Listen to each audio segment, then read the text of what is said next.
নিয়মিত হোমিওপ্যাথি বিষয়ক কন্টেন্ট পেতে হোমিও স্টাডির সাথে থাকুন। এরকম না, মাঝে নিয়ে আলোচনা করতে চাচ্ছি না। সরিনাম, টিউবারকুলিনাম, মেডোরিনাম ও সিপিলিনাম, এই ৪টা রিমেডি আমাদের ৪টা ওষুধ। আমি খুব সম্ভবত ৪টা ওষুধ নিয়েই ইন্ডিভিজুয়াল ক্লাসে আলোচনা করেছি এবং কোনোটা হলো গিয়া একাধিক পর্ব হয়েছে। তো সরিনাম, টিউবারকুলিনাম, মেডোরিনাম, সিপিলিনাম, এই ৪টি ওষুধ নিয়ে যে আলোচনা আমরা করেছি, আমরা এই ৪টা ওষুধ সম্পর্কে চুলচেরা বিশ্লেষণ করার চেষ্টা করেছি। এই ওষুধগুলোর প্রতিটিরই ২ ধরনের ব্যবহার আছে।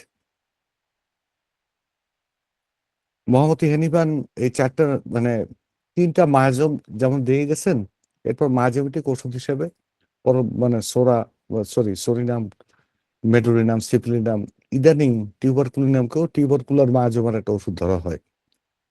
তো এতদিনে কি হলো যে এটা শুধুমাত্র মায়াজেমেটিক ওষুধ না, এই ৪টা ওষুধই আলাদা কনস্টিটিউশনাল রূপ লাভ করেছে। আমরা যে এই ওষুধগুলোর সম্পর্কে যে আলোচনা আগে করেছি, সেটা হলো কনস্টিটিউশনাল ব্যবহার।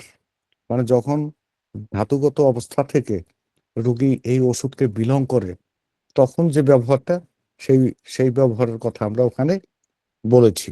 মায়াজেমেটিক আলোচনাটা আমরা খুব বেশি করিনি, যে মায়াজম দূরীভূত করার জন্য যে ব্যবহার করতে হয় এই ওষুধগুলো কোনটা কখন কিভাবে, সেই আলোচনাটা হয়নি। তো হঠাৎ করে চিন্তা করলাম আসলে এই আলোচনাটা হওয়া দরকার এবং আমাদের জানা দরকার, না হলে অনেকেই আমরা পিছিয়ে থাকব। আজ আমরা আলোচনা করবো এই ৪টা ওষুধের মায়োজেমেটিক ও ডায়াথিসিসগত ব্যবহার প্রসঙ্গে।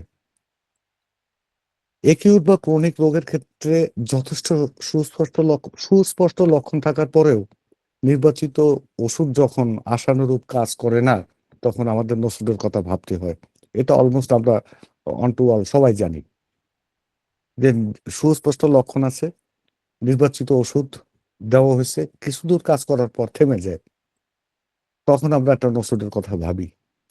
কোনো তরুণ রোগের ক্ষেত্রে সুনির্বাচিত ওষুধটির একটা মাত্রা প্রয়োগের পর দেখা গেল রোগী বেশ কয়েক ঘন্টা উপশম পাচ্ছেন, এরপরেই আবার তার কষ্ট বেড়ে যাচ্ছে। সেক্ষেত্রে একই ওষুধের আর একটা মাত্রা আমরা আহ, একটু শক্তি পরিবর্তন করে বা ওষুধটির উচ্চতর একটা শক্তি একাধিক মাত্রা আমরা প্রয়োগ করার চিন্তা ভাবনা করি বা করা যেতে পারে। এটা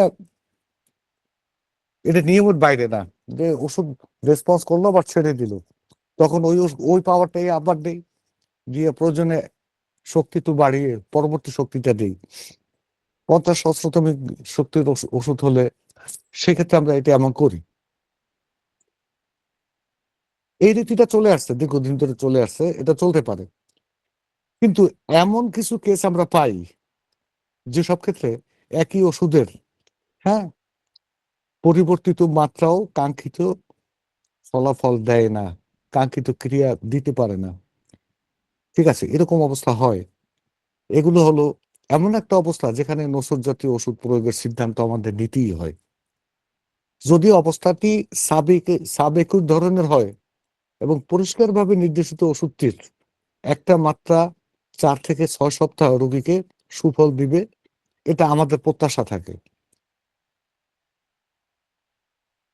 এই 4 থেকে 6 সপ্তাহ একটা রোগীকে একটা ডোজ সুফল দিবে যদি ওষুধটা সুন্দরভাবে আমরা নির্বাচন করতে পারি এবং সমলক্ষণ ভিত্তিতে বা সাদৃশ্য সাদৃশ্য নীতির ভিত্তিতে আমরা দিতে পারি। কিন্তু কোনো সময় দেখা যায় কি, যে ওষুধটা হয়তো মাত্র দিন দশেক রোগীকে সহায়তা করলো, অনলি 10 ডেজ। তাহলে কি করবো, আপনি এবার ওষুধটির আর একটা পরিবর্তিত মাত্রা প্রয়োগ করলেন, তাতে রোগী 2 সপ্তাহ বা তার চেয়ে বেশি কিছু সময় সুফল পেল। নিশ্চিত থাকুন, এই যে এরকম অবস্থাতে প্রথম ডোজটা 10 দিন সুবিধা পাইলো, হায়ার পোটেন্সি দেওয়ায় একটু বেশি, যে 2 সপ্তাহ বা তার চেয়ে একটু বেশি সুবিধা পেলো, কিন্তু আবার সে স্বাভাবিক অবস্থায় চলে আসতেছে। তাহলে এখানে কি করতে হবে, এখানে নিশ্চিত থাকুন এখানে আর কোনো ওষুধের দরকার নাই। হ্যাঁ, ওষুধটা হয়তো বা ধীরে কাজ করতেছে। এখানে নতুন কোনো ওষুধ ভাবার দরকার নেই। চলমান ওষুধই রোগী আরোগ্য লাভ করবে। কিন্তু যদি এই আরোগ্য ক্রিয়াটা থেমে যায়, তখন কি হবে? তখন আমাদের একটা ওষুধের কথা ভাবতে হয়, মাঝেমেটিক ওষুধের কথা ভাবতে হয়। যদি এমন হয় পরিবর্তিত মাত্রাটি রোগীর জন্য প্রথম মাত্রার চেয়ে আরো কম সময়ের জন্য উপশমদায়ক হয়েছে, যে প্রথম ওষুধ দিলাম 7 দিন রোগী সুস্থ ছিল, আবার ব্যাক করছে। তো একটা মাত্রা দিলাম একই শক্তির, কিন্তু সেখানে কাজ হচ্ছে না। উচ্চতর মাত্রা দিলাম, সেখানে গেল 3 দিন পর রোগটা আবার ব্যাক করছে। যদি এমন হয় 7 দিন বা তার চেয়ে কম দিনের ওষুধের কার্যকারিতা ছিল ওই উচ্চতর শক্তিতে, তুলনামূলক উচ্চতর শক্তিতে, এরপর ব্যর্থতা দেখা দিল, এই ক্ষেত্রে আপনাকে অবশ্যই একটা নোসড হাতে তুলে নিতে হবে। বুঝতে হবে যে রোগীর মাইজেমেটিক একটা ব্যারিয়ার আছে, তার মাইজেমেটিক একটা ওষুধ দিতে হবে। এই অবস্থায় নোসড ছাড়া আমাদের হাতে বিকল্প খুব একটা থাকে না। একইভাবে পুরাতন বা ক্রনিক কেসের ক্ষেত্রে কি হয়? ওষুধের কার্যকারিতা 2 বা 3 সপ্তাহ স্থায়ী হয় সাধারণত। পরবর্তী সময় অধিকতর উচ্চ শক্তির একই ওষুধ প্রয়োগ করার পরও যদি রোগীর সুস্থ থাকার সময়টা বৃদ্ধি না পায় বা কমতে থাকে, তাহলে আপনাকে ওষুধের কথা ভাবতে হবে। আরো দু একটা অবস্থা আছে যেখানে ওষুধের কার্যক্ষমতায় বাধা আসে, কার্যকাল কমে যায়। তরুণ বা পুরাতন উভয় ক্ষেত্রে এই ধরনের বাধার সবচেয়ে কমন একটা কারণ হলো আমাদের শরীরে লুকিয়ে থাকা কোনো সুপ্ত কোনো সংক্রমণ। তরুণ রোগে কোনো ধরনের অস্ত্রোপচার করানোর পর সেলাইয়ের স্থলে ফুলে ওঠা গভীরতর স্থানে সংক্রমণ, কোনো রক্তের দলা থেকে যাওয়া ইত্যাদি কারণে ওষুধের কার্যক্ষমতা হ্রাস পেতে পারে, কমতে পারে। এমন হতে পারে রোগের বুকে ছোট, মানে এই স্কিনের নিচে ছোট কোনো একটা টিউমার ফর্ম করে আছে, সেখানে হালকা একটু ইনফেকশন আছে। এই ইনফেকশনটা থাকলে রোগীর ওষুধের নির্বাচিত ওষুধের কার্যকারিতা সেখানে হ্রাস পায়, সঠিকভাবে কাজ করতে পারে না। কোনো কোনো ক্ষেত্রে রোগীর কানের ভিতরে সংক্রমণ থাকে, ইনফেকশন থাকে কানে, কানে মাস্টার জমা, দাঁত ব্যথা, দাঁতের পচন, দাঁতের ফোড়া ওষুধের কার্যক্ষমতা কমিয়ে দিতে পারে। এইসব ক্ষেত্রে কিন্তু কোনোভাবেই আমরা ওষুধ জাতীয় ওষুধের কথা ভাববো না। তাহলে কি, যখন ওষুধের কার্যক্ষমতা কমে যায়, তাহলে আমাদের নানাবিধ চিন্তা করতে হয় যে what? ওষুধ ঠিক আছে কিন্তু কাজ করছে না কেন? আরে বাবা, কিছু ডাক্তার আমি দেখছি যে কাজ করছে না, দেই চালাইয়ে দেই, তারা বলে চালাই দিছি, নোসট চালাইয়ে দাও, মারিয়ে দাও, নোসট মারিয়ে দাও, মানে ল্যাঙ্গুয়েজটা জাস্ট এইরকম, মনে হয় যেন ফুটবল খেলতে নামছে না। এখানে ভাবনার বিষয় আছে। ভাবনার বিষয়টা হলো যে কেন হচ্ছে। সিম্পলি কারো দাঁতে যদি পচন থাকে, দাঁতে পোকা যেটাকে বলে, এই ধরনের কোনো সমস্যা থাকে, দাঁতে পোকা বা এই ধরনের কোনো সমস্যা, তাহলে ওষুধের কার্যকারিতা কম হতে পারে। কোনো কিছু না, সে ওষুধ খাচ্ছে, পাট নিচে একটা কাটা ফুটছে, এই যে সামান্য একটা, মানে ইনফেকশন না ঠিক, একটা একটা মানে ক্ষততা দেখা দিল, এই কারণে ওষুধের কার্যকারিতা কমে যেতে পারে। সো এখানে ওষুধের কথা ভাবার কোনো যুক্তি নাই। ওষুধের কথা ভাবতে হয় না এসব ক্ষেত্রে। উম, আর আরো কিছু ক্ষেত্র আছে, যেমন আচ্ছা আমরা যাই, সামনে যাই। যেমন মনে করেন যে কিছু কিছু দৈনন্দিন জীবনে আমরা কিছু কিছু আহার বা খাদ্য খেয়ে থাকি, যে খাদ্যগুলো অনেক সময় ওষুধের প্রতিবন্ধকতা সৃষ্টি করে, যেমন কফি কফি পান করলে প্রচুর হোমিওপ্যাথিক ওষুধ আছে, যেটা 1 কাপ কফি এই ওষুধের কার্যকারিতা স্টে করে দেবে, থামাই দিবে, একদম থামাই দেবে। সো এরকম কোনো কিছু ঘটছে কিনা, আপনি বিশেষ ওই ওষুধটার, যে ওষুধ চলছে এই ওষুধের কার্যকারিতা কমাই দিতে পারে এমন কোন এনভায়রনমেন্টে সে থাকে কিনা। যেমন নেট্রাম সাল্প ওষুধ দেওয়া হলো, ঠিক আছে, তো নেট্রাম সাল্প কাজ করে আর করছে না, তারপর হুট করে করলেন কি, যে হ্যাঁ এটার সঙ্গে সদৃশ রেখে এটা কাছাকাছি একটা নোসোড, আপনি অ্যান্টিসাইকোটিক নোসোড হিসাবে মেডোরিনাম মাগরা দিলেন, ওষুধ দিলেন না, মাগরা দিলেন। না বুঝে অবুঝের মতো কাজ আমরা করতে পারি না। দেখা গেছে যে মানুষটা নেট্রাম সাপ দেওয়া হয়েছে তার আবাস গৃহটা যেখানে সে বসবাস করে তার পাশেই একটা বড় পুকুর রয়েছে, বদ্ধ জলাশয়, এবং জলাশয়ের পাশেই তার থাকার রুমটা, উনি যেখানে ঘুমন সেটা জলাশয়ের পাশেই, জলাশয় লাগোয়া। তো সেই ক্ষেত্রে নেট্রাম সাপের কার্যকারিতা কমে আসবে। তার আবাসটা মানে তার থাকার জায়গাটা ওইখান থেকে ঘরের অন্য প্রান্তে নিয়ে নিতে হবে। এরকম কিছু বিষয় থাকে। দৈনন্দিন যে শাক সবজি এটা সেটা খাই, এর মধ্যে অনেক উপাদান আছে যেগুলো আমাদের ওষুধের কার্যকারিতা কমাতে পারে। তো ওষুধের কার্যকারিতা বাধাগ্রস্ত হইলেই না ওষুধ নিতে হবে, বিষয়টা সেরকম না। আগে কনফার্ম হতে হবে যে না এই ক্ষেত্রটা নসুরের ক্ষেত্র, দেন আমরা একটা নসুরের চিন্তা করতে পারি। এই পুরাতন রোগের ক্ষেত্রে, পুরাতন রোগ আই মিন ক্রনিক ক্রনিক রোগের ক্ষেত্রে এমনও হতে পারে রোগী একটি সুনির্বাচিত ওষুধ সেবন করছেন, কিন্তু তার একটি অতি সাধারণ খাদ্যবস্তু এই ওষুধটাকে অ্যান্টিডোট করে ফেলছে। এটা হওয়া স্বাভাবিক, এইটা হওয়াটা স্বাভাবিক। সো আমাদের ওই রুগীর কি খাচ্ছেন না খাচ্ছেন, তার জীবন যাপন প্রণালীটা, এটা সম্পর্কে আমাদের ধারণা থাকতে হবে। আমরা প্রায় বলি যে আসলে মানব জীবনের প্রত্যেকটা পরতে পরতে, প্রত্যেকটা ধাপে ধাপে হোমিওপ্যাথির ভূমিকা আছে। আপনি কোনো সুগন্ধি তেল ব্যবহার করছেন কিনা, আপনি টুথপেস্ট ব্যবহার করছেন, এটার মধ্যে কর্পূর আছে কিনা, ক্যাম্ফর আছে কিনা, এটা আপনাকে নিশ্চিত হতে হবে। তো আপনাকে এই চিকিৎসক হিসেবে ওই খবরটা নিতে হবে। রোগীকে আপনি ওষুধ দিলেন, হোমিওপ্যাথিক ওষুধ, সে প্রতিদিন সকালে উঠে দাঁত মাজছে টুথপেস্ট দিয়ে বা টুথ পাউডার দিয়ে, যেটার মধ্যে ক্যাম্ফর মেশানো। ক্যাম্ফর হলো অনেক ওষুধের ক্রিয়ানাশক। অতএব যে আপনি যে ওষুধটা দিলেন সেই ওষুধটাকে অ্যান্টিডোট করে ফেলতে পারে তার দৈনন্দিন কাজকর্মের, যে এই যে ধারাটা। সো এই ক্ষেত্রে আমাদের সজাগ থাকতে হবে। যাই হোক, এই সমস্ত ক্ষেত্র বাদে যে সমস্ত ক্ষেত্রে প্রকৃত অর্থে মাইজোমেটিক বা ডায়াবেটিসগত বেরিয়ার আসে, সেখানে আমরা এই মানে নোসর ব্যবহারের চিন্তা করব। বেসিকলি হেনিম্যান প্রদত্ত, হেনিম্যানের দেওয়া যে মায়োজেমেটিক ধারণা, তিনটা প্রধান মায়োজমের তিনটা প্রধান নোসড এখানে: সরিনাম, মেডোরিনাম এবং সিপিলিনাম। টিউবারকুলিনামটা এই বর্তমান নাও দিস টাইম টিউবারকুলিনামকেও একটা টিউবারকুলার একটা মায়াজম ধরা হয়। এই যে টিউবারকুলার মায়াজম যেটা ধরা হয়, সেইটার ওই ক্ষেত্রে টিউবারকুলার মায়াজম, টিউবারকুলাস মায়াজম বা টিউবারকুলার ডায়াথেসিস, এইসব ক্ষেত্রে টিউবারকুলিনামের ব্যবহার আছে। আমরা যে টিউবারকুলিনাম আলোচনা করেছিলাম সেটা হলো কনস্টিটিউশনাল টিউবারকুলিনাম। এটা আমরা বিস্তারিত খুব সম্ভবত আমার যদ্দূর মনে পড়ে সেটা 2টা পর্বে আমরা আলোচনা করেছিলাম। যাই হোক, আজকের এই আলোচনার পরে এই নসরগুলোর যে আমার আগের আলোচনা আছে সেই আলোচনাটা আপনারা দেখে নেবেন, তাহলে শুনে নেবেন, দেখতে পারবেন না। এটা আমাদের হোমিও স্টাডি মানে ইসে ইউটিউব চ্যানেলে দেওয়া আছে, ওখান থেকে শুনবেন। তাহলে একদম 16 কলায় পূর্ণ হয়ে যাবে, তাহলে আর বুঝতে সমস্যা থাকবে না। আমি লেকচার বড় করিনি, যেহেতু আগে দেওয়া আছে এই জন্য ওই বিষয়গুলো এখানে আনিই নি। আমরা প্রথম আলোচনা করব সরিনাম নিয়ে।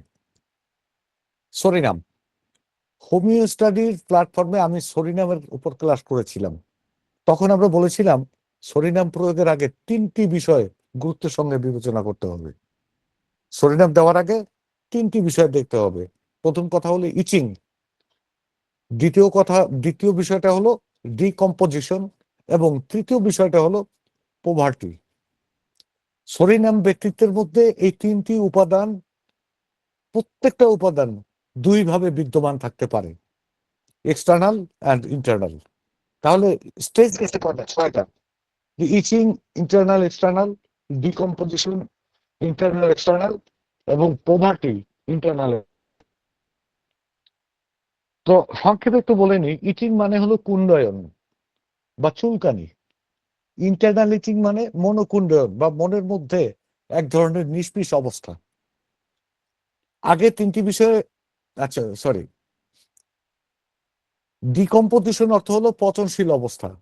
ইন্টারনাল ডিকম্পোজিশন মানে শরীর অভ্যন্তরে নিঃসৃত বিভিন্ন রাসায়নিকের বিকৃত অবস্থা, পচনশীল অবস্থা।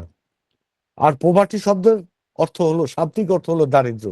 তবে সরিনামের ক্ষেত্রে পোভার্টি শব্দটি দিয়ে খর্বতা, ঘাটতি, স্বল্পতা বা কমে যাওয়া ইত্যাদি বোঝানো হয়। ইন্টারনাল পোভার্টি বলতে আমরা যেটাকে বুঝি সেটা মানসিক খর্বতা বা হীনমন্যতা, মানসিক খর্বতা বা হীনমন্যতাকে বুঝবো। যাই হোক, কনস্টিটিউশনাল সরিনাম প্রয়োগের ক্ষেত্রে রোগীর মধ্যে এই তিনটে উপাদানের যে কোনো দুটি উপস্থিতি এবং একই সঙ্গে এই ওষুধটির চরিত্রগত শীতকাতরতা বিদ্যমান থাকলে তবেই ওষুধ দেওয়া প্রযোজ্য হয় বলে আমরা তখন বলেছিলাম। এই যে তিনটে উপাদানের, তিনটা কি, ইচিং, ডিকম্পোজিশন আর হলো পোভার্টি, এই তিনটে উপাদানের যে কোনো দুটো আর সঙ্গে থাকতে হবে যে সরিনামের প্রচন্ড শীতকাতরতা, তার যে চরিত্রগত শীতকাতরতা, এটা থাকলে সরিনাম ব্যবহার করা যেতে পারে। সেটা হলো কনস্টিটিউশনাল সরিনামের ক্ষেত্রে। অন্যথায় সেটা সরিনাম কনস্টিটিউশন হতে পারে না। কি রোগী সরিনামের অধীন নন, মানে এটা ধাতুগতভাবে ওই রোগী সরিনামের অধীনে না। সরিনাম ওষুধটি সম্পর্কে তখন আমরা বিস্তারিত আলোচনা করেছি। আমরা তখন আলোচনা করেছি সরিনামের কনস্টিটিউশনাল অবস্থা নিয়ে। আমাদের অবশ্যই স্মরণ রাখতে হবে কোন ওষুধের কনস্টিটিউশনাল ব্যবহারের ক্ষেত্র এবং মাইজোমেটিক ব্যবহারের ক্ষেত্র একই ধরনের না। মাইজমের ক্ষেত্রে আপনি টোটালিটি অফ সিমটম পাবেন না, আপনি কোনো কি নোট পাবেন না, আপনি কোনো লক্ষণও পাবেন না হয়তোবা। এটা যেমন অ্যাবস্ট্রাক্ট একটা বিষয়, এটা রোগীর মধ্যে অ্যাবস্ট্রাক্টলি আপনাকে অনুমান করতে হবে। তো আপনার যে মেন্টাল যে পাওয়ারটা, আপনার চিন্তার পাওয়ারটাকে সম্প্রসারিত করতে হবে, আপনাকে বুঝিয়ে নিতে হবে।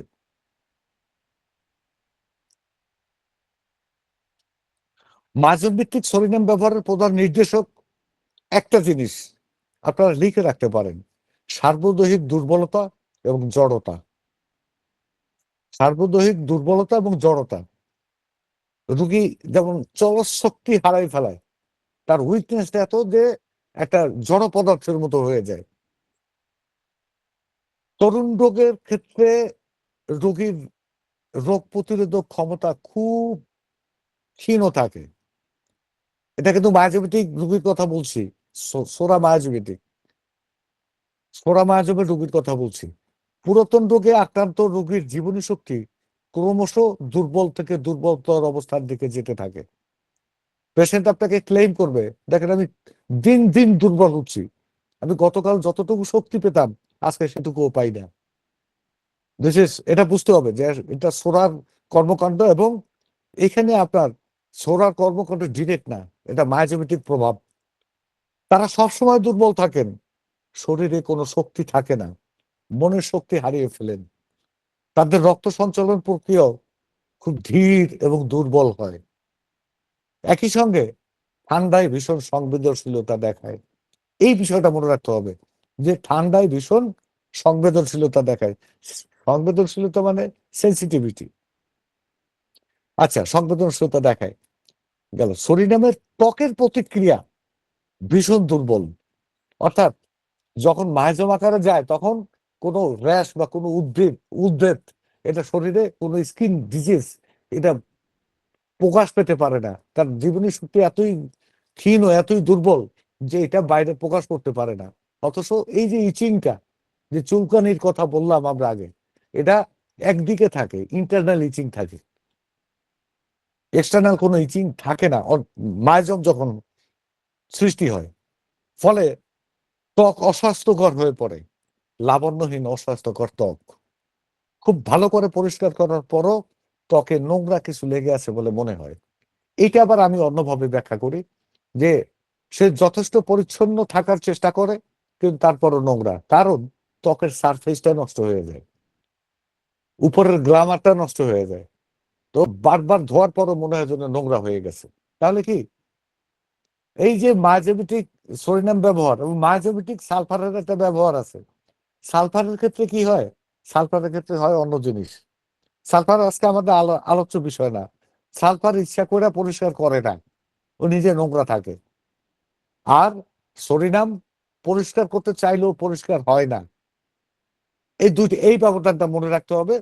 মাইজেমেটিক সালফার যখন ব্যবহার করবেন তখন এই রোগীর প্রচন্ড শীত কাতরতা থাকবে না, থাকবে কি সোরামাইজমের জন্য যে সালফারের ব্যবহার তখন যখন রোগীটা আপনার গরম কাতর। আর ওই সোরা রোগী মানে সোরামাইজমের রোগী যখন শীত কাতরতা প্রকাশ করবে, ওই বর্ণিত অবস্থাটা থাকবে, তখন তার জন্য ওষুধ হলো সরিডাম। প্রায় সব সরিডাম রোগীর বর্ণনায় আমরা একটা বিষয় পাই, তারা প্রকৃত অর্থে ক্ষুধার্ত থাকেন বা তাদের উদরে এক ধরনের শূন্যতা বোধ থাকে। হয় ক্ষুধার্ত থাকে, না হলে খাওয়া দাওয়ার পরও একটা এমটিনেস, তাদের পেটে একটা এমটিনেস ভাব থাকে। কারো কারো মধ্যে আসলেই খুব ক্ষুধা থাকে, বাকিদের ক্ষেত্রে উদরের শূন্যতা ও এক ধরনের ভারবোধ অনুভূত হয়। আবার কোনো কোনো সময় খালি খালি বোধ হয়, যে খাওয়ার পরও পেট খালি। এসব ক্ষেত্রে সোডিয়াম নির্দেশক খুব বেশি চরিত্রগত সোডিয়াম নির্দেশক, ওই যে সোডিয়ামের যে কনস্টিটিউশনাল যে লক্ষণগুলো আছে, সেই লক্ষণগুলো খুব একটা পাওয়া যায় না। এগুলো হচ্ছে অনির্দিষ্ট নির্দেশক যার যে রোগীর মধ্যে পাওয়া যায়, যিনি স্পষ্ট কোনো প্রেসক্রাইবিং সিমটম দিতে পারেন না। রোগী এমন কোনো সিমটম শো করতে পারেন না যে এখানে আপনার সোডিয়ামটা বা অ্যান্টিসোডিক একটা ওষুধ প্রেসক্রাইব করতে পারেন, কিন্তু দুই একটা লক্ষণ থাকে, আর বাকিগুলো আপনাকে উপলব্ধি করে নিতে হবে, বুঝে নিতে হবে রোগীর স্ক্রিন দেখে, তার মেজাজ দেখে, তার টেম্পারমেন্ট দেখে, তার টেম্পু দেখে, এবং আপনার ফিজিওগনমিটা। নিশ্চিত থাকুন এরকম এইরকম এই রকমের কেসগুলো সরিনামের উপযুক্ত ক্ষেত্রের একটা মাত্র ধরন। সাধারণ যে ওষুধগুলো আবার দেখেন আরেকটা কি, যে আপনি কোনো ওষুধ দিয়ে চিকিৎসা করতেছেন, সেই ওষুধের কার্যকারিতা থেমে গেল, দেন আপনাকে ডিসাইড করতে হবে ওষুধটা কি, ওষুধটার থার্মাল কন্ডিশনটা কি। মাইজেমের ক্ষেত্রে থার্মাল কন্ডিশনটা একটা ইম্পর্টেন্ট বিষয়। কনস্টিটিউশনের ক্ষেত্রে থার্মাল কন্ডিশন ইজ নাথিং, এটা আমি প্রায়ই বলি। থার্মাল কন্ডিশনটা আপনার মায়াজমের ক্ষেত্রে, যখন মায়াজম নির্ধারণ করতে যাব আমরা, তখন থার্মাল কন্ডিশনটা রোগীর মানে শীত কাতরতা, গরম কাতরতা, এটা একটা গুরুত্বপূর্ণ বিষয়। আর কনস্টিটিউশনাল রিমেডি যখন আমরা সিলেক্ট করতে যাই, তখন থার্মাল কন্ডিশন বা এই তাপ বেশি লাগে শীত করে না করে, এগুলা অতটা হিসেবের বিষয় না, যদি রোগীর এসেন্সটা বা তার ভেতরে টিউনটা আমরা মিলাতে পারি। সাধারণত যে ওষুধগুলো প্রচন্ড ভাবে শীতকাতর, ওই ওষুধগুলো স্বাভাবিক কার্যকারিতা অভ্যন্তরীণ বা অদৃশ্য কোনো কারণে বিঘ্নিত হলে নসুট হিসেবে সোডিয়াম প্রয়োগ অপরিহার্য হয়ে ওঠে। তাহলে কি,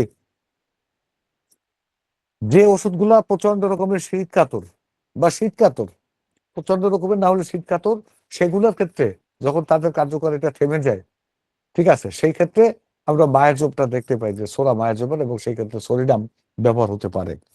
নট অনলি সোডিয়াম, সোরা মায়াজোবিটিকলি সালফারের ব্যবহারও আছে, কিন্তু সেটা কি, সেখানে গরম কাতরতা প্রকাশ করবে রোগী।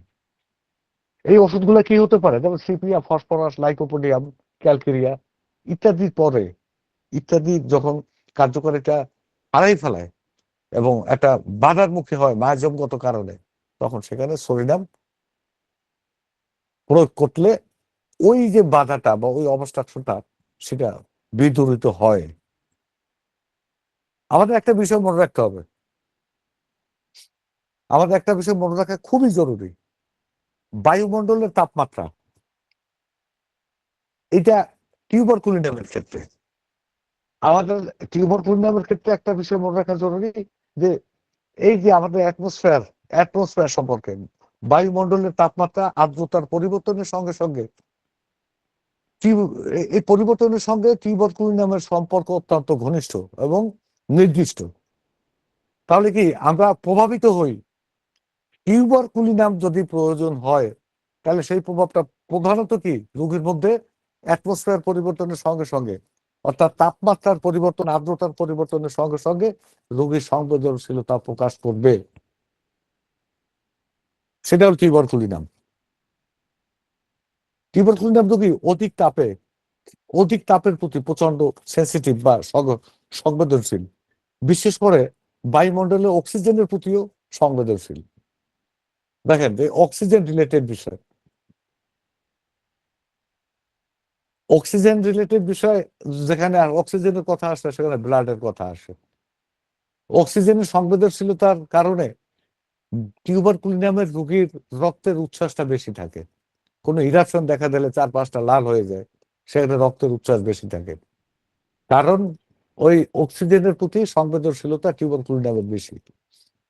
টিউবারকুলিনাম রোগী অধিক তাপের প্রতি সংবেদনশীলতা আছে, অক্সিজেনের প্রতি সংবেদনশীলতা থাকায় টিউবারকুলিনাম রোগী নিজের দেহের অভ্যন্তরে এক ধরনের শীতবোধ মনে করেন, কিন্তু অধিক তাপ তিনি সহ্য করতে পারেন না। টিউবারকুলিনামের প্রায় সব রোগীর ক্ষেত্রে একটা বিষয় নিশ্চিত থাকে, সেটা হলো সাধারণ মুভমেন্টে ভালো থাকে। অল্প নাড়াচাড়া বা চলাফেরা করলে বা একটু হালকা পাতলা কাজকর্ম করলে ভালো থাকে। যে কোনো রোগ, যে কোনো অবস্থা, রোগ যাই হোক, ইভেন বাতের ব্যথা হইলো, ডায়রিয়া হইলো, ইটস নট ম্যাটার, যে কোনো রোগে সে যদি স্বাভাবিক একটু নাড়াচাড়া করে তাহলে ভালো থাকেন। অধিক নাড়াচাড়া বা অতিরিক্ত পরিশ্রমে টিউবারকুলিনাম ক্লান্ত হয়ে পড়েন। এগুলা নজরদারির বিষয়। একটা হলো কি, ওই তাপমাত্রার বা আর্দ্রতার পরিবর্তনের বাতাসে সে সংবেদনশীলতা প্রকাশ করে। আরটা হলো অক্সিজেনের প্রতি সংবেদনশীলতা প্রকাশ করে। অক্সিজেনের প্রতি সংবেদনশীলতা বোঝা যাবে না। এই সংবেদনশীলতার কারণে তার শরীরে বিভিন্ন জায়গায় ছাঁকড়া ছাঁকড়া রক্ত জমাট হতে পারে, লুপাসের মতো মানে রক্ত দেখা দিতে পারে। তারপরে হলো গিয়া যে আপনার যে কোনো ইরাপশনের চারপাশে লালচে রক্ত জমা হয়ে যায় বা সহজেই রক্তক্ষরণ হয়, এরকম অবস্থা।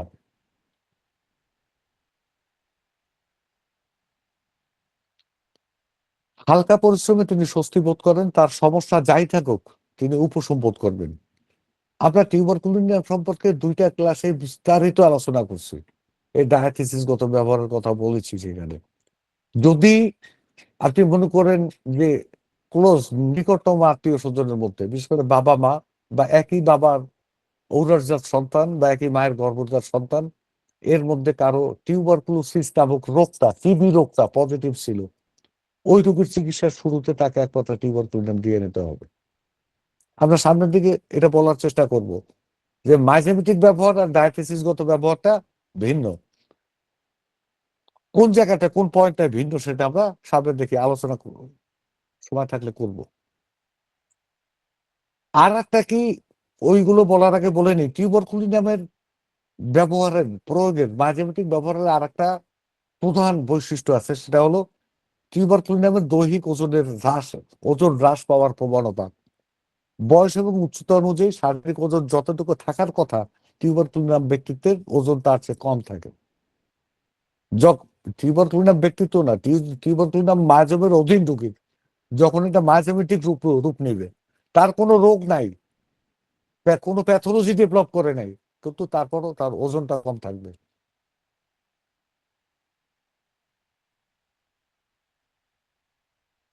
আমরা যদি কোনো রোগীতে এমন অবস্থা পাই যে ক্রমশ ওজন হ্রাস পাওয়ার পাশাপাশি বাতাসের তাপমাত্রা বা আর্দ্রতার প্রতি সংবেদনশীল, তাহলে কি বাতাসের তাপমাত্রা এবং আর্দ্রতার প্রতি সেন্সিটিভিটি আছে, পাশাপাশি তার দিন দিন ওজন কমতেছে, তাহলে ধরে নিতে পারি ওই রোগী টিউবারকুলার মায়াজমের অধীন। নির্বিঘ্নে এই রোগীর জন্য টিউবারকুলিনামের ব্যবস্থা দেওয়া যেতে পারে। এখন ওই টিউবারকুলিনাম তো আবার অনেকগুলো পদ আছে, এর মধ্যে আবার জাত গোত্র টোত্র আছে। এটা টিউবারকুলিনাম দুইটাই আমরা মেনলি আলোচনা করবো। মেনলি আলোচনা করতে গেলে আমরা পাবো কি, যে টিউবারকুলিনামের 2টা ধরন, একটা হলো টিউবারকুলিনাম বভিনাম বা টিউবারকুলিনাম কেন্ট। বভিনাম আর কেন্ট একই। আর একটা হলো গিয়া টিউবারকুলিনাম বেসিলিনাম। এই বেসিলিনিয়ামটা আমরা ওই ক্ষেত্রে ব্যবহার করব যেখানে সাইকোসিসের প্রাধান্যটা বেশি থাকে, আর বভিনামটা ব্যবহার করব যেখানে সিফিলিটিক টেন্ডেন্সিটা বেশি বেশি থাকে। তা সাইকোসিসের টেন্ডেন্সি বুঝবো কি করে? যার মধ্যে যে ব্রঙ্কিয়াল অ্যাজমার ক্ষেত্রে আপনার বেসিলিনিয়ামটা দরকার হয়, কারণ এটা ব্রোঙ্কাইতে নিচে ফুসফুসের নিচের দিকে কফ জমা হয়। খুব বেশি বেশি সিক্রিয়েশন, বেশি বেশি ফ্লুইড, বেশি বেশি তরল সিক্রিয়েশন, নিঃসরণ, রসের আধিক্য, রক্ত রক্ত না রসের আধিক্য, পুজ, রক্ত, কলতানি ইত্যাদির আধিক্য, এটা হলো বেসিলিনামের। আর যদি বিশেষ করে গনোকক্কাস বা এই ধরনের কোনো ব্যাকটেরিয়া ডেভেলপ করা, এটা হলো যে টিউবারকুলিনাম বেসিলিনামের। আর টিউবারকুলিনাম বভিনাম, এটা হলো গিয়া, এটার মধ্যে ড্রাইনেসটা বেশি থাকে, রক্তের উৎস বেশি থাকে। কোনো স্কিন ডিজিজ থেকে যদি অনবরত কলতানি পড়তে থাকে এবং সেটা যদি টিউবারকুলার ধাতুগ্রস্ত হয়, তাহলে আপনি নিশ্চিন্তে তাকে বেশি রস পড়তেছে, কলতানি পড়তেছে, সেখানে আপনি বেসিলিনাম দেবেন, টিউবারকুলিনাম কিচ্ছু করতে পারবে না। আর যদি দেখেন যে না, এটা শুক্তো প্রকৃতির চুলকানি আছে, জ্বালা আছে, অনেকটা সালফারের মতো, অনেকটা সোডিয়ামের মতো, কিন্তু এটা টিউবারকুলার, কিন্তু রক্তের উচ্ছ্বাস আছে, ওটা প্রত্যেকটা উদ্ভিদের চারপাশে লাল হয়ে গেছে বা টোটাল জায়গাটা রক্তের উচ্ছ্বাস আছে, বেলেডোনার মতো লাল হয়ে গেছে, তাহলে সেখানে আপনি নিশ্চিন্তে টিউবারকুলার বমি চিন্তা করবেন। ঠিক রোগীর ব্যাপারেও, মায়াজামের ব্যাপারেও এরকম। টিউবারকুলাস মায়াজাম কোনটা? যে টিউবারকুলাস একটা মায়াজাম, এটা 3, 4, 5 পুরুষ আগে কারো টিবি হয়েছে, টিবির রোগের ধাক্কা তার মধ্যে নাই, কিন্তু মায়াজামেটিক একটা প্রভাব আছে। আর হলো বাবা মা ভাই বোন বা কোনো জাতীয় স্বজনের মধ্যে টিবি হয়েছিল, ঠিক আছে, তো এটা কনফার্ম হয়ে গেছে, তো সেখানে আর মায়াজম পর্যন্ত যায় না।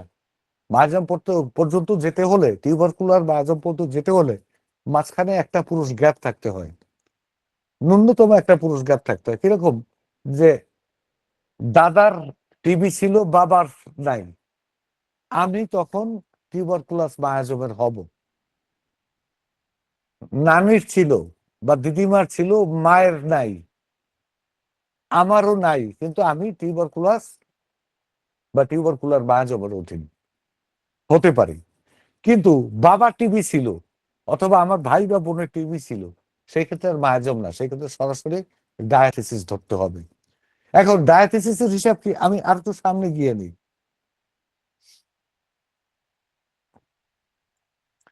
টিউবারকুলিনাম শীতকাতর, তবে এই ওষুধের মায়াজমেটিক রোগীর রক্ত উষ্ণ থাকে।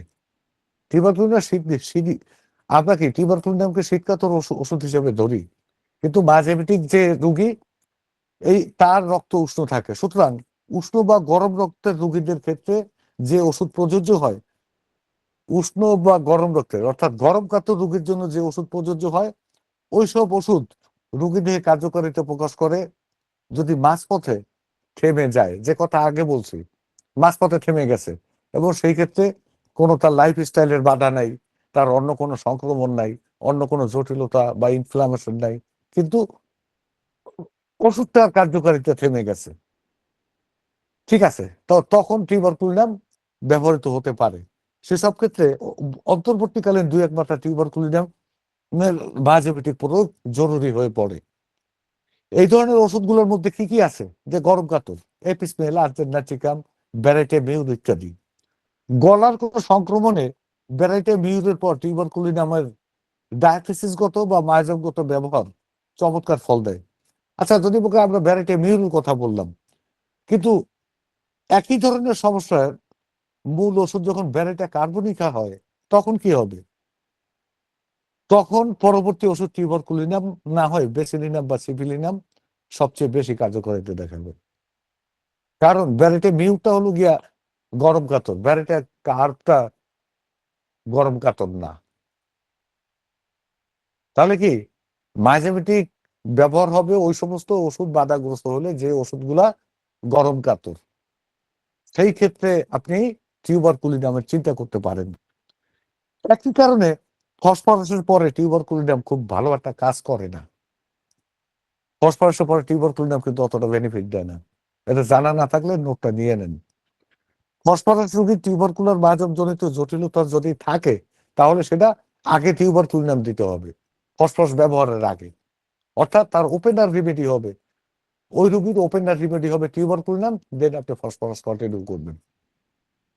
কারণ শীতকাতর ওষুধগুলোর সঙ্গে আগে বা মানে শীতকাতর ওষুধগুলোর পরে টিউবারকুলিনাম মাইজেমেটিক ওষুধ হিসেবে খুব একটা কার্যকর হয় না। প্রথমে টিউবারকুলিনাম, পরে কনস্টিটিউশনাল ওষুধ ফসফরাস যদি আপনি দেন, তাহলে সেখানে চমৎকার রেজাল্ট পাবেন, চমৎকার। আপনি যদি এমন কোন রুগী পান, একটু মশায় জ্বালাকে, একটা মশা আমার চারপাশে গান গায়। আচ্ছা, আপনি যদি এমন কোন রুগী পান যিনি সার্বিকভাবে একজন আর্সেনিক ব্যক্তিত্ব, কিন্তু আর্সেনিকের শীতকাতরতা তার মধ্যে নাই, তাহলে আমরা কি করব? সে কমপ্লিটলি আর্সেনিক, কিন্তু আর্সেনিকের শীতকাতরতা নাই। আমরা আর্সেনিকটা বহল থেকে ঘুরে ঘুরে আসবো, আর্সেনিকের গ্রামে ঘুরে আসবো, সেখানে কি একটা ওষুধ আমরা পাইতে পারি? আর্সেনিক আয়োডেটাম। বেশ মারাত্মক রকমের গরম কাতর। মনে রাখবেন, এই রোগী টিউবারকুলিনাম মায়াজমের অধীন, রোগী আর্সেনিকের, কিন্তু তার শীতকাতরতা নাই। তাহলে কি সে টিউবারকুলিনাম মায়াজমের অধীন? যে কনস্টিটিউশনের ওষুধ, তার কনস্টিটিউশনাল ওষুধটা যেটা আছে রোগীর মধ্যে, তার মধ্যে এই থার্মাল কন্ডিশন বা ভাইটাল এরকম একটা পয়েন্ট মিস করছেন, দেন আপনার বুঝতে হবে এই রোগীটা অন্যদিকে টার্ন করতেছে। সেটা ক্যান্সারিয়াস কন্ডিশনের দিকে যেতে পারে, এটা টিউবারকুলাস কন্ডিশনের দিকে যেতে পারে। ঠিক আছে, এটা মানে মাল্টিপল বায়োজমের অধীনে চলে যেতে পারে, এবং মাইজেমেটিক ব্যারিয়ার গুলো আসছে, এটা ধরে নিতে হবে।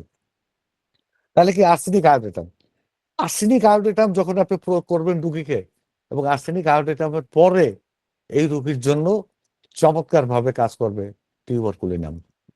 দেখেন, আর্সেনিকের পরে টিউবারকুলিনাম কাজ করে না, কিন্তু আর্সেনিক আয়োডেটামের পরে টিউবারকুলিনাম কাজ করে। তাহলে যদি আর্সেনিক সদৃশ রুগীর, যার আর্সেনিকের শীতকত্তরতা আছে, তার সে যদি টিউবারকুলাস হয়, তাহলে কি করবেন? ওষুধটা আগে ওপেনার যাইবে টিউবারকুলিনাম, দেন আর্সেনিক অ্যালবাম। এই কথাগুলো কেউ বলবে না, কেউ বলবে না। লক্ষ কোটি টাকা দাম, কেউ বলবে না, বলে নাই কেউ। অনেক কষ্ট করে করে করে করে মুষ্টি ভিক্ষা করে করে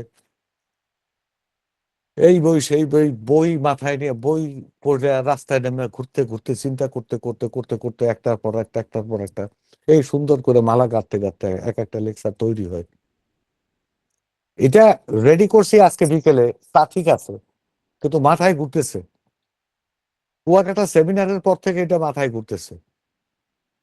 আজকে ডেলিভারি হয়ে যাচ্ছে, যন্ত্রণা মুক্ত হওয়া যাবে।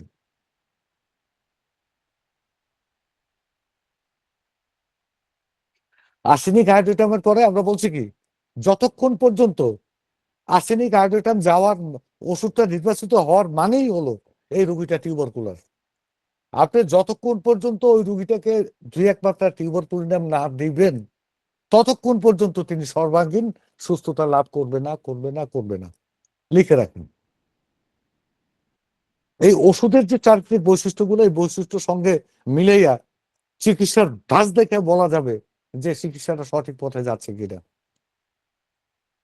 কোন আর্সেনিকের রুগীকে কোন ডাক্তার যদি আপনার আমার সামনে দেখছে যে আর্সেনিকে হয়ে গেছে, একটা টিউবারকুলার ওষুধ দিচ্ছে, টিউবারকুলিনাম, আমি নিঃসন্দেহে সেই ডাক্তারকে গালি দিতে না পারলেও মনে মনে বলবো ও লেখাপড়া জানে না বা বোঝার চেষ্টা করে না। তাহলে কি সে যদি টিউবারকুলারই হয়, আর্সেনিকের পরে বরঞ্চ আপনি আরেকটা করতে পারেন যে আর্সেনিক আয়োডিটামের কোনো লক্ষণ আছে কিনা, ওইটা হইয়া দেন আপনাকে টিউবারকুলিনামে যেতে হবে। না হলে ফার্স্ট প্রেসক্রিপশন আপনি ভুল করে আসছেন, ওই রুগীর স্টার্টিংটাই হবে টিউবারকুলিনাম দ্বারা।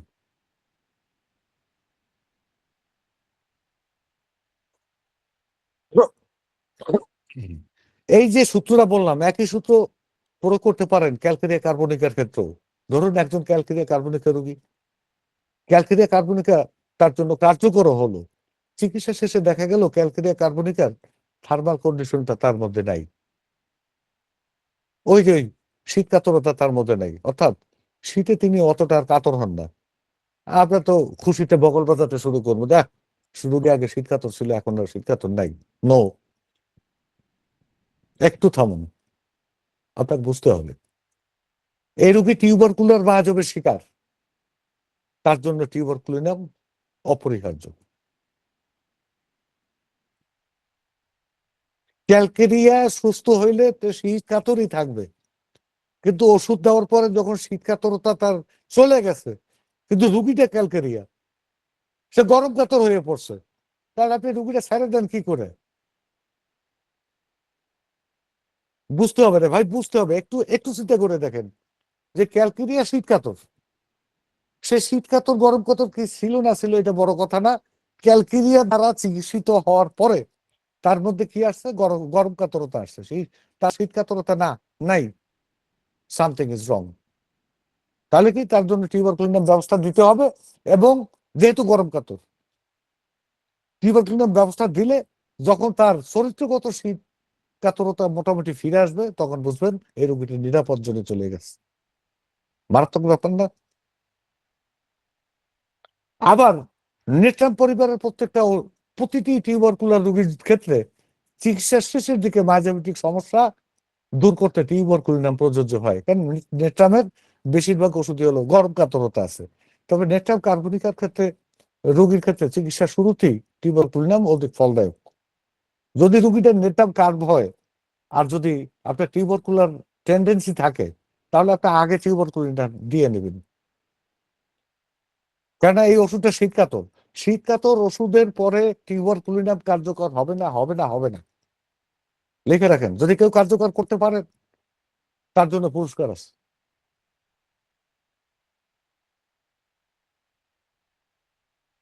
নেট্রাম কার্বনিকার ক্ষেত্রে চিকিৎসার শুরুতেই টিউবারকুলিনাম অধিক ফলদায়ক। মনে রাখবেন, নেট্রাম কার্বনিকা একটা মারাত্মক শীতকাতর ওষুধ। একইভাবে লাইকোপোডিয়ামের ক্ষেত্রেও আগে টিউবারকুলিনাম পরে লাইকোপোডিয়াম বেশি কার্যকারিতা দেখায়। কোনো কোনো বইতে পাইছেন কিনা, কেউ পাইলে জানাইয়েন আমারে। এটা কিন্তু প্রমাণিত এবং পরীক্ষিত, অনেক কষ্টের ফসল। তারিক স্যারের হোমিও স্টাডিতে বিলাই দিয়ে দিতেছি।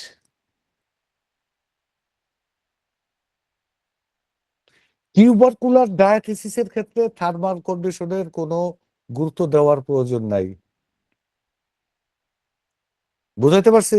ডায়াথিসিস বলছে কি, যদি আপন ভাই বোন, বাবা বা মা কেউ টিউবারকুলোসিস নামক ব্যাধিটায় আক্রান্ত থাকে, তাহলে সেখানে ডায়াথিসিসের ক্ষেত্রে আপনার ওই যে রোগী শীতকাতর গরম কাতর এগুলোর কোনো প্রয়োজন নেই।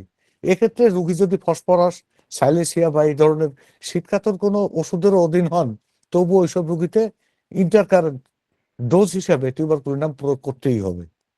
তাহলে কি আমরা একটা পাইছি মায়াজাম, মায়াজামের ক্ষেত্রে কিন্তু থার্মাল কন্ডিশনটা হিসাব করতে হবে। ডায়াথিসিসের ক্ষেত্রে ওই সমস্ত হিসাব নাই।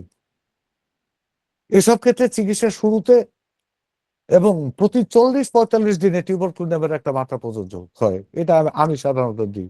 তবে কি আমি ওই হিসাবটা করি, যদি মনে করি যে টিউবারকুলার ডায়াথিসিস, তবে আগে তারা টিউবারকুলিনাম দিয়ে নিই যদি রোগী শীতকাতর হয়। আর যদি রোগী গরম কাতর হয়, তাহলে তার কনস্টিটিউশনাল ওষুধটার দ্বারা ট্রিটমেন্ট শুরু করে দিয়ে একটা পর্যায়ে গিয়ে থাইম না যাইবেই যাইবে, তখন আমি টিউবারকুলিনাম দেবো। এই কথা কেউ লিখবে না, বলবে না, কিন্তু এটা অত্যন্ত গুরুত্বপূর্ণ কথা। হীরার চেয়ে দামি, পৃথিবীর যে কোনো জিনিসের চেয়ে দামি কথা এটা।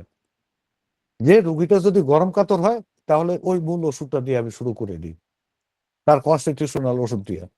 আর যদি শীত কাতর হয়, তাহলে ওই যে ডায়াথিসিসের জন্য তাকে টিউবারকুলিনাম একটা মাত্রা দিয়ে তারপর চিকিৎসা করি। না হলে সাকসেস হওয়া যায় না, পেঁচেই পড়ে মাঝখানে গিয়ে, জালে আটকা পড়ে যায়। এইসব রোগীর চিকিৎসা করাটা খুব জটিল হয়ে যায়, পেঁচাই ফেলায়। আমার নিজস্ব অভিজ্ঞতা থেকে একটা কথা বলি, আপনারা এই এই জিনিসটা মানতে বাধ্য না, তবে যাচাই করে দেখতে পারেন, ফলাফল জানাবেন। করোনা ভাইরাস সংক্রমণের পর থেকে এখন পর্যন্ত কিছু লোক নানা ধরনের চর্মপীড়ায় ভুগছেন, অথবা করোনা ভ্যাকসিন দেওয়ার পর থেকে অনেকে বিধ্বংসী চর্মপীড়ায় ভুগছেন। উভয় ক্ষেত্রেই যথাযথ কনস্টিটিউশনাল ওষুধ দেওয়ার পরে এইসব রোগী সুস্থ হচ্ছেন না। তাদের চিকিৎসায় টিউবারকুলিনামের একটা প্রস্তুতি প্রয়োগ করতেই হবে। তাই প্রস্তুতি কয়টা, আমরা দুইটা মেইন প্রস্তুতি ধরে নিয়েছি, বেসিলিনাম এবং ববিনাম। যদি ওই স্কিন ডিজিজ গুলো থেকে রস কলকানে সিক্রিয়েশনের বেশি, তাহলে বেসিলিনাম। আর যদি সেটা না হয়, তাহলে টিউবারকুলিনাম। যতক্ষণ না আপনি ওই রোগীদের টিউবারকুলিনাম ব্যবস্থা দিবেন, তারা সুস্থ হবে না, বরং কোনো কোনো ক্ষেত্রে রোগের বৃদ্ধি অবস্থা দেখা দেবে। কনস্টিটিউশনাল ওষুধ দেবেন, তারপর দেখবেন ধাপ করে বাইরে যেতে আসছে। আমার হাতে ওষুধ গুলোর মধ্যে সবচেয়ে বেশি ব্যবহৃত হয় টিউবারকুলিনাম। এটা আমি তারেক স্যারের সাথে বলছি, তার তার টিউবারকুলিনাম আমার কাছে কাঁচামরিচের মতো, মুড়ির মতো, সালাদের মতো। আর সেকেন্ড পজিশনে যেটা সেটা হলো সিফিলিনাম। আমরা টিউবারকুলিনামের কথা বললাম, এবার বলি মেডোরিনাম। মেডোরিনাম নিয়ে আমরা আলাদা ক্লাস করেছিলাম এবং আমরা বোধহয় বংশ রক্ষায় মেডোরিনাম নাকি এরকম একটা শিরোনাম করেছিলাম। সেই মেডোরিনাম, হ্যাঁ এরকমই একটা ওই অন্য যে দুটো নোসড আমরা আলোচনা করলাম সেই নোসডের মতোই মেডোরিনিয়ামটাও দুই ধরনের ব্যবহার আছে, একটা হলো কনস্টিটিউশনাল আর একটা হলো মাইজোমেটিক। আর একটা ডায়াথিসিস যেটা বলে সেই ডায়াথিসিসগত ব্যবহার না, ওটাকে আমি বলি কজেশনাল। মেডোরিনিয়ামের ক্ষেত্রে আমি কজেশনাল বলি, কেন বলি তার ব্যাখ্যা আছে, এই ব্যাখ্যা এখন দিতে গেলে ঝামেলা হবে, সময় নষ্ট হয়ে যাবে, মূল আলোচনা থেকে বিচ্যুত হয়ে যাব। কজেশনাল, তাহলে এই যে আলোচনা তখন আমরা করেছি, যদি সেই আলোচনা কেউ শুনে থাকেন তাহলে তো উত্তম। তার জন্য আজকে এটা সহজে বুঝতে পারবেন, আর শুনে না থাকলে দয়া করে একটু কষ্ট করে শুনে নেবেন, তাহলে আলোচনাটা পরিপূর্ণ হবে, পূর্ণাঙ্গ হবে। যে কোনো ওষুধের অধীন রোগীর বুকে প্রচুর কফ জমে। ওষুধ তার কনস্টিটিউশনাল ওষুধ যে কোনো একটা হতে পারে, তার প্রচুর কফ জমে, হতে পারে ব্রঙ্কিয়াল অ্যাজমা সহ কফ, অথবা কোনো ধরনের অ্যাজমা ছাড়াই কফ। অন্যান্য উপসর্গ ভালো হলেও, সঠিক চিকিৎসায় ভালো হলেও কফটি যেন কিছুতেই সেরে ওঠে না। এমন পরিস্থিতিতে আপনাকে একটু গভীর চিন্তাই করতে হবে। ওই রোগীকে টিউবারকুলার ভাবার কোনো সুযোগ নেই। অনেকে কিন্তু টিউবারকুলিনাম দিয়ে ভুল করে। টিউবারকুলিনাম বা টিউবারকুলার মাইজমের বৈশিষ্ট্য হলো সবিরাম প্রকৃতির।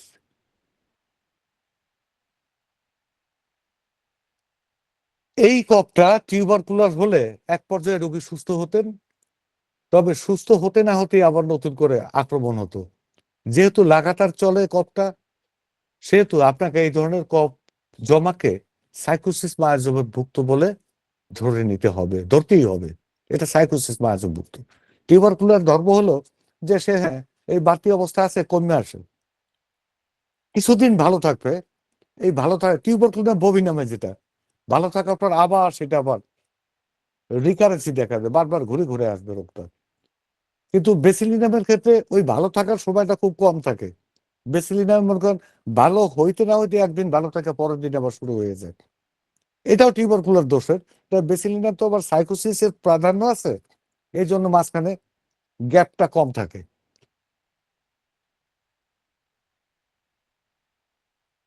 আচ্ছা, যাই হোক, এইটাকে অবশ্যই আপনি বা আমরা এটাকে সাইকোসিস ধরে নেব। একমাত্র মেডোরিনাম না দেওয়া পর্যন্ত আপনি ওই রোগীকে কিছুতে আর সুস্থ করতে পারবেন না, পরিষ্কার কথা। শত শত হাজার হাজার প্রমাণ, হাজার হাজার। এই প্রমাণের কথা শেষ করে এই সপ্তাহে অন্তত 10টা গেছে, তারও বেশি। যে কোনো ধরনের হাইড্রোসিস্টিস আক্রান্ত রোগীর চিকিৎসায় তার কনস্টিটিউশনাল ওষুধ যাই হোক না কেন, চিকিৎসা চলাকালে সুযোগ বুঝে মাঝে মধ্যে দু এক মাত্রা মেডোরিনাম দিতেই হবে। এই ধরনের রোগগুলো গভীর সাইকোসিস দোষ নির্দেশক। প্রচুর কফযুক্ত ব্রঙ্কাইটিস, রোগীর কণ্ঠস্বরের হোয়ার্সনেস দেখা দেয়। হোয়ার্সনেস মানে মানে ফ্যাসফ্যাসে, খুব থেবড়ানো, ফ্যাসফ্যাসে গলা, কণ্ঠস্বর ফ্যাসফ্যাসে হয়ে যায়। এই এই যে হোয়ার্সনেস দেখা দেওয়া, এটা সাইকোসিস নির্দেশক। এই ক্ষেত্রে কোনো না কোনো পর্যায়ে মেডোরিনাম প্রযোজ্য হয়। অনেকে হোয়ার্সনেস দেখলে মুখস্থ কোষ্ঠিকাম দিয়ে দেয়। আরে কোষ্ঠিকামের পরও মেডোরিনাম লাগবে, আর নাহলে রোগী সুস্থ হবে না। মেডোরিনাম ক্লাসে আমরা বলেছিলাম সাইকোসিসের ক্রিয়াস্থল হচ্ছে প্রজনন অঙ্গ, তবে এর লক্ষ্যস্থল হলো হৃৎপিণ্ড। সাইকোসিস নারীর মধ্যত্ব পুরুষের শুক্রাণুর নানা বিকৃতি সৃষ্টি করে। মাইজোমটি মাইজোমটি যখন কোনো প্যাথোলজি সৃষ্টি করে তখন দ্রুত হৃৎপিণ্ডের দিকে অগ্রসর হয়, হার্ট অ্যাটাক সহ হার্টের নানা জটিলতা সৃষ্টি করে। তো এইটার একটা ধরন আছে। যারা মনে করেন বাবার দাদার হার্ট অ্যাটাক হচ্ছে 50 বছর বয়সে, ওই বংশে কিন্তু হার্টের রোগ বংশানুক্রমে আসতে থাকে। তা দাদার ছেলে মানে বাবার হয়ে গেছে 40 বছর বয়সে। এই 40 বছর বয়সে যে ভদ্রলোকের হার্ট অ্যাটাক করলো, তার যদি ছেলে সন্তান থাকে তার হার্ট অ্যাটাক করবে 30 বছরে। এইখানে আস্তে স্টপ হয়ে যাবে। ওই ভদ্রলোকের 30 বছর বয়সে ওই ভদ্রলোকের যদি ছেলে সন্তান থাকে তার হার্ট অ্যাটাক হবে 20 বছরে বা তারও আগে, অর্থাৎ তিনি বিয়েই করতে পারেননি। এইটা বংশ পরম্পরা যখন সাইকোসিস্টে এগুতে থাকে তখন এই হৃৎপিণ্ড আক্রমণের যে সময়টা লেন্থটা কম কমতে কমতে আসে, এবং একটা পর্যায়ে কি করবে, একটা বংশের তরুণদের মধ্যে হার্ট অ্যাটাকের প্রবণতা দেখা দেয় এবং সব তরুণ মারা যাওয়ার সাথে সাথে এই বংশটা রক্ষা হয় না। এই বংশ রক্ষার জন্য যদি এরকম ইতিহাস দেখে যে হার্ট অ্যাটাক হয়ে আসছে, তাহলে সেই বংশ রক্ষার জন্য ওই লোকটাকে যে আপনি একমাত্র বেডরোনিনাম দেবেন। সাবধান, হার্টের কোনো প্যাথোলজি যদি ডেভেলপ করে সেখানে নিম্নক্রম, আর হার্টের প্যাথোলজি ডেভেলপ করে নাই, আপনি ইতিহাস পাইছেন, সেখানে আপনি উচ্চ শক্তি দিতে পারেন। আর যদি ওই বংশ পরম্পরায় হার্টের ডিজিজ আছে এবং যার চিকিৎসা করছে তার কোনো প্যাথোলজি হার্ট প্যাথোলজি ডেভেলপ করছে, তাহলে নিম্নক্রমে ইভেন 12, 6 বা 30 শক্তির উপরে না। আর যদি ওইটা না হয়, তার প্যাথোলজি ডেভেলপ করে নেয়, তাহলে 1M 10M বা M9 10 11 12 এরকম আপনি দিতে পারেন।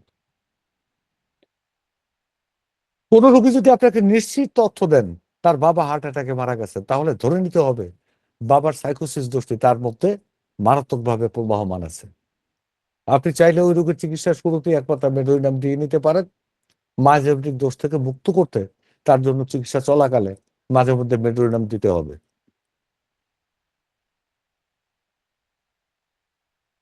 পুরাতন চর্মপীড়া চাপা পড়ার ইতিহাস যদি এমন জানা যায় যে চর্মপীড়া গুলো রসালো প্রকৃতির ছিল, তাহলে সেক্ষেত্রে উচ্চ শক্তির মেডোরিনাম অপরিহার্য। ওই চর্মপীড়াকে আবার রিপ্লেস করবে এবং রোগীকে জটিল অবস্থা থেকে মুক্তি দেবে। এখন যদি আপনি কোনো ক্রমে অনুমান করেন কোন রোগীর চিকিৎসা করতে গিয়া যে বাবা বাবা বহুগামী ছিল, তার সন্তানদের আপনি চিকিৎসা করছেন, সেখানে মেডোরিনাম লাগবে। ওই সন্তানের চিকিৎসা করতে মেডোরিনাম লাগবে। সেটা মাইজেমেটিক নাও হতে পারে, সেটা হলো ডায়াথিসিসগত। ঠিক আছে, সেই ক্ষেত্রে কোনো বাধ্যবাধকতা নাই। আপনি আগে দিবেন না পরে দিবেন, এটা আপনার সুবিধা অনুযায়ী আপনি দিবেন। আমরা মেডোরিনামের আলোচনাটা এখানে রাখি, যেহেতু এ সম্পর্কিত আলোচনা করা আছে, কিন্তু ওইটার সঙ্গে এই অংশটুকু মিলিয়ে নেবেন।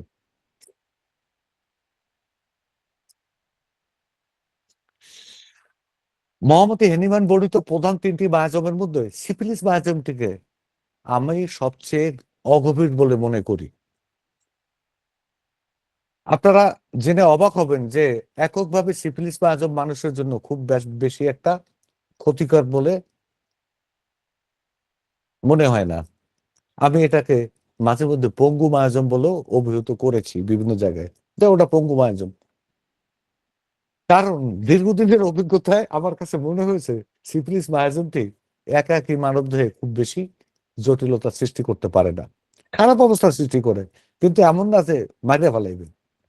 তবে এই মায়াজমটি যদি সোরা বা সাইকোসিসের সঙ্গে মিলিত হয়, অথবা উভয় মায়াজমের সঙ্গে মিলিত হয়ে আবার 3টে মায়াজম একসাথে মিলিত হওয়ার সুযোগ পায়, তখন রোগীর অবস্থা ভয়ঙ্কর খারাপের দিকে নিয়ে যেতে পারে। এমনকি কোনো কোনো সময় দুরারোগ্য পর্যায়ে পৌঁছাতে পারে। তরুণ বা একিউট কোনো রোগাক্রমণের পেছনে যদি শুধু সিফিলিস মায়াজমটি দারুণভাবে, মায়াজম রোগ না, মায়াজমটা দারুণভাবে সক্রিয় থাকে, তবে তার রোগীর জন্য বিপর্যয়কর অবস্থা কখনো কখনো সৃষ্টি করতে পারে। তবে এই ধরনের ক্ষেত্রে রোগীর প্রাণ নাশের তেমন কোনো সম্ভাবনা থাকে না। রোগী ভোগ করে, সাফার করে। রোগটি অপেক্ষাকৃত দীর্ঘস্থায়ী হয়। এই অবস্থায় আপনি যদি নিশ্চিত হতে পারেন যে তরুণ রোগটির ব্যাকগ্রাউন্ডে কেবল সিফিলিস মায়াজমটি সক্রিয় আছে, যে যে রোগটা রোগী খুব মারাত্মক ভোগ করতেছে, অনেকদিন ধরে ভোগ করতেছে, 2-3 বছর ধরে ভোগ করতেছে, ঠিক আছে, কিন্তু আপনি নিশ্চিত হলেন যে এর পেছনে একটাই মায়াজম, সেটা সিফিলিস, আর কোনো মায়াজম নাই, তাহলে একমাত্র সিফিলিনাম ওই রোগীর মায়াজম গঠিত কুফল সহ রোগটিকে শতভাগ সারিয়ে তোলার সক্ষমতা রাখবে, 100% ভালো হয়ে যাবে। আমার প্র্যাকটিস লাইফে এই ধরনের প্রমাণ অসংখ্যবার, অগণিত। সিফিলিনামই টোটাল কভার করে দিছে। কি সামনে একটা ডিজিজ, পেছনে হলো সিফিলিস মায়াজম, এবং মায়াজমটা এই রোগটাকে এমন করছে যে ওরা ধরে ছাড়ে ছাড়তে পারে না, আর অন্য কোনো মায়াজমের সাথেও মিশাতে পারছে না। সেই অবস্থায় কি হয়? সেই অবস্থায় একটা মাত্রা সিফিলিনাম যদি ঘাত মতো দিতে পারেন, তার রুগীটা বেরিয়ে আসবে। তো আমি আরো একবার বলছিলাম যে ডাক্তার সুজিত মল্লিক স্যারের একজন রোগীর চিকিৎসা করেছিলাম ভিডিও কলের মাধ্যমে। সারা শরীরে বিধ্বংসী মানে লেপ্রোসি টাইপের সোরিয়াসিস হয়েছিল এই ডক্টর। রুগী দেখে আমার কাছে মনে হয়েছিল যে এর পেছনে এই সোরা টোরা কিছু নাই, শুধুমাত্র সিফিলিস বা আজবটা আছে, এবং সেটা হাইপার অ্যাক্টিভলি আছে। তো আমি তাকে সিপিলিনামের 2টা মাত্রা দিয়েছিলাম বোধহয় 30 মিনিটের ব্যবধানে নাকি এরকম।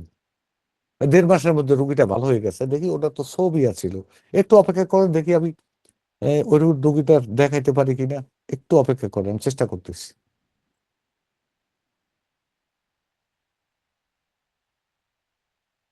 নাকি সব বন্ধ করা নাকি?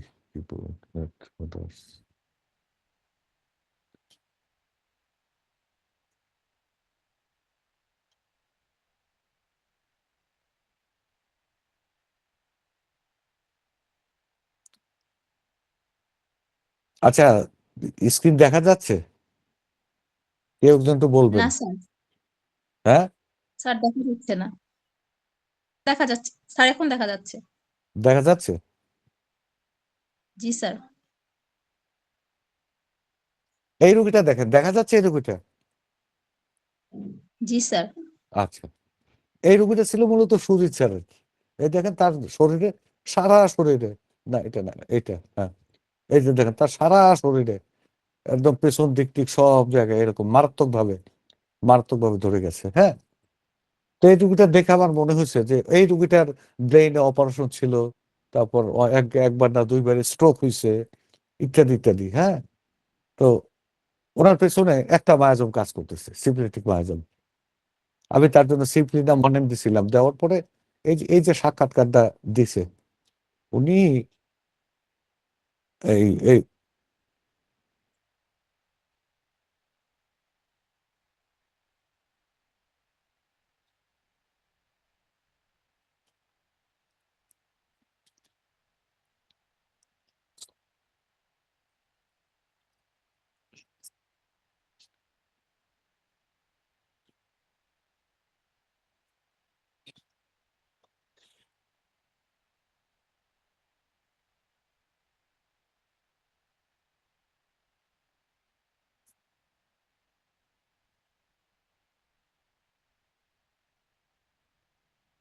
আচ্ছা, শোনা যাচ্ছে? আমাকে শোনা যাচ্ছে?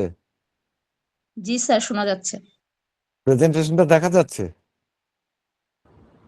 জি স্যার স্যার, এখন দেখা ছবি। যাচ্ছে। ছবি নাই তো স্যার, এখন স্যার হ্যাঁ। আচ্ছা আচ্ছা, আমি আমি আবার দেখছি। ফাঁকে একটা কল ঢুকাইছে কোন পণ্ডিতে জানি।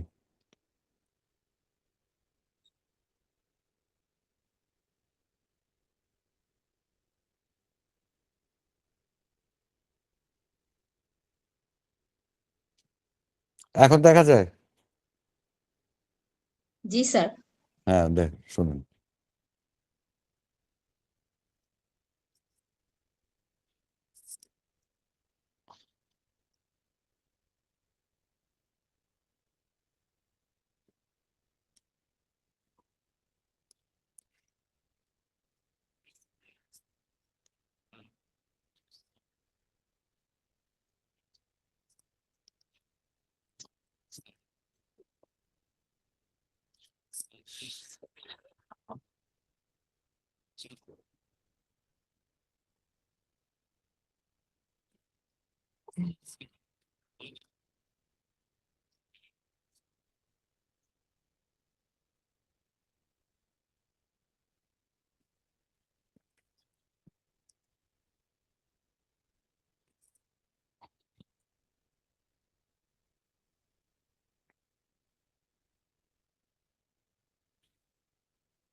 ধন্যবাদ।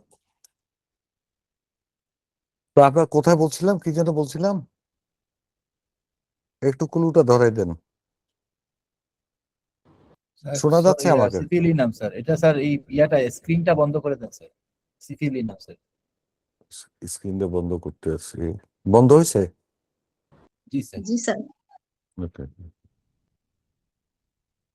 আচ্ছা, তো যাই হোক, এই একটা কেস কেস আমি মানে দেখাইলাম।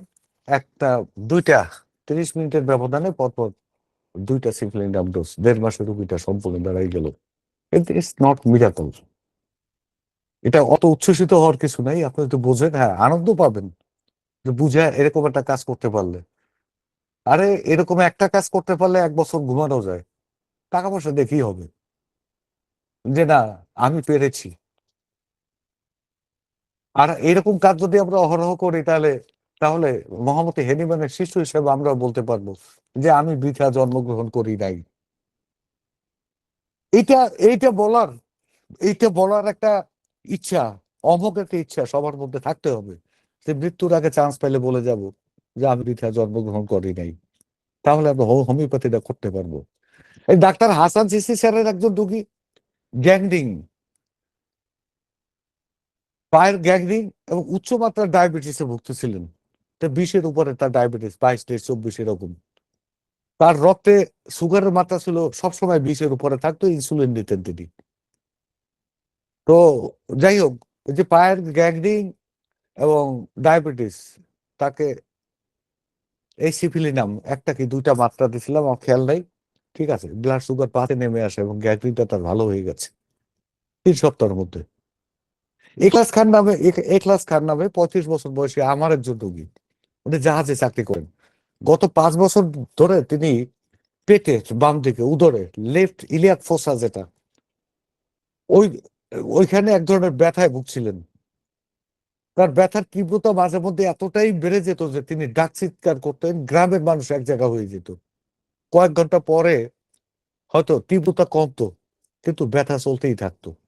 তিনি অ্যালোপ্যাথিক চিকিৎসায় কয়েক লাখ টাকা ব্যয় করেও কোনো সুফল পাননি। সিফিলিনাম 50 দুইটা মাত্রা দিছি, 10 মাস ধরে তিনি সুস্থ আছেন। প্রতি মাসে একবার উনি আমার সঙ্গে দেখা করে দেন। ওষুধ লাগছে না এখন আর, ওই দুইটা ডোজ। আমরা বলছিলাম আসলে যে এরকম বহু বহু ঘটনা আছে, অহরহ এই ধরনের ঘটনা আছে। প্যানক্রিয়াটাইটিস আমি সেমিনারে বলেছিলাম, কলাপাড়া সেমিনারে বলেছিলাম যে দোলা নামে একটা মেয়ে, কত 22-23 বছর বয়স, তার ক্রনিক প্যানক্রিয়াটাইটিস, এবং এটা সন্দেহ করা হচ্ছে যে C of pancreas, pancreatic head. এখনো বায়োপসি টায়োপসি করে নাই। তো অ্যালোপ্যাথিক ডাক্তাররা বলছে যে এটা বাইপাস করতে হবে, ওইটা নালিটা ফেলে দিয়ে মানে আর একটা পাইপ ঢুকিয়ে দেবে, ইত্যাদি ইত্যাদি, এছাড়া আর কোনো কিছু নাই। তো ওটা নিয়ে আসছে, আমার কাছে নিয়ে আসছে ওর ভগ্নিপতি। তো দেখলাম, দেখে টেকে মোটামুটি কায়দা সিপিলিনাম। আর পরবর্তীতে ওষুধ দিলাম কি, এত খেয়াল নেই, সিপিলিনাম একটা মেয়ে ছিল, সে ভালো হয়ে গেছে। এখন ওই আমার এ ক্লাস খান ভালো হইলো কিসে, যে তার একটা সুইট পেন সবসময় লেগে থাকতো, মিষ্টি একটা ব্যথা, কিন্তু ব্যথাটা যখন তীব্র হতো তখন তিনি ডাক চিৎকার দিয়ে মানুষজন সব এক জায়গায় করতেন।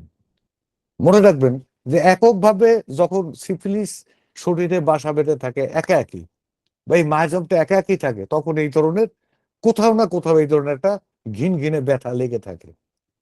এবং এই ক্ষেত্রে এটা এটা এটা একটা ক্লু বলে দিলাম আমি, যে ঘিন ঘিনে একটা মাথা ব্যথা, আরে কোনো কিছুতেই ভালো হয় না, সহ্য করা যায় আবার যায়ও না, অসহ্যও না আবার সহ্যও করা যায় না, এরকম একটা অস্বস্তি থাকে, অর্থাৎ সার্বক্ষণিক ভাবে পেছনে বসে ভাইরাসের মতো খোঁচাইতেই থাকে।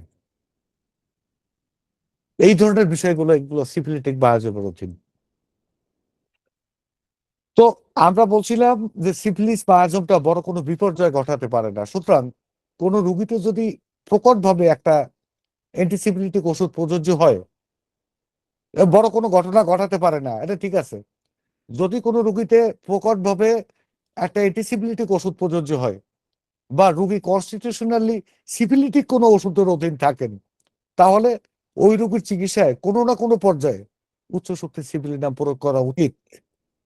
এতে করে সিফিলিস বায়োজমের কুপ্রভাব থেকে রোগী চিরদিন, মানে না চিরদিন না হলেও দীর্ঘদিন মুক্ত থাকবেন। এখন তো এখানে তো আর প্রশ্ন করার সুযোগ নাই, সবার মাইক বোধহয় বন্ধ। একটা প্রশ্ন এসে যায় এখানে, প্রশ্নটা হলো, আচ্ছা, বাবার সিফিলিস ছিল, হোমিওপ্যাথিক চিকিৎসায় ভালো হয়ে গেছে, তার সন্তান কি সিফিলিটি, বা দাদার সিফিলিস ছিল, দাদার সিফিলিস হোমিওপ্যাথিক চিকিৎসায় ভালো হয়েছে, তার নাতি কি সিফিলিটিক মায়াজমের অধীনে পড়বে? একটা মানে কোটি টাকার প্রশ্ন। হ্যাঁ, পড়বে।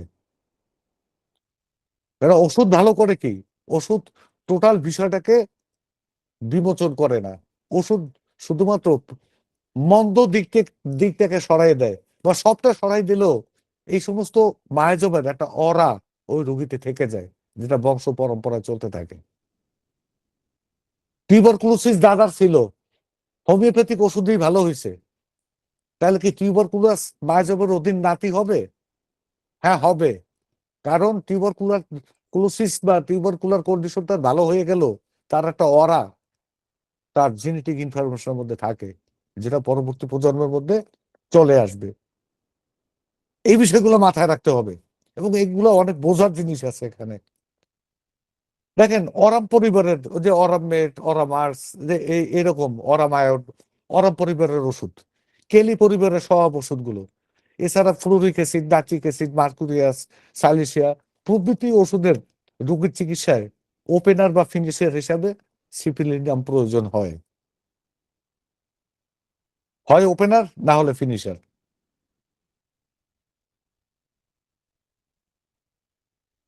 আমার কাছে মনে হয় কি জানেন, প্রয়াত কিংবদন্তি হোমিওপ্যাথিক চিকিৎসক শ্রদ্ধেয় ডাক্তার হাসান মির্জা সাহেব এই বিষয়গুলো উপলব্ধি করতে পেরেছিলেন।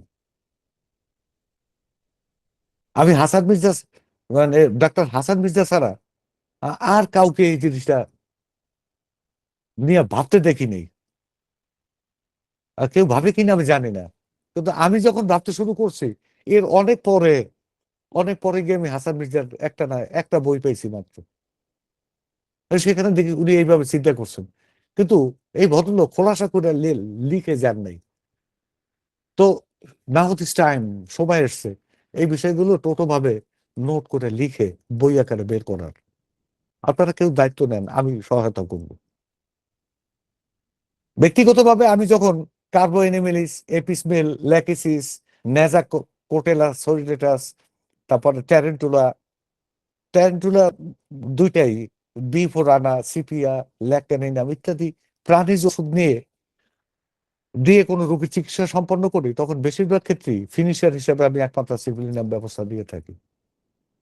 এতে করে কি হয়, যে উনি যে আরোগ্য লাভ করেছেন, সেই আরোগ্যর যে লংজিভিটিটা বেশি হয়, উনি বেশি সময় সুস্থ থাকেন।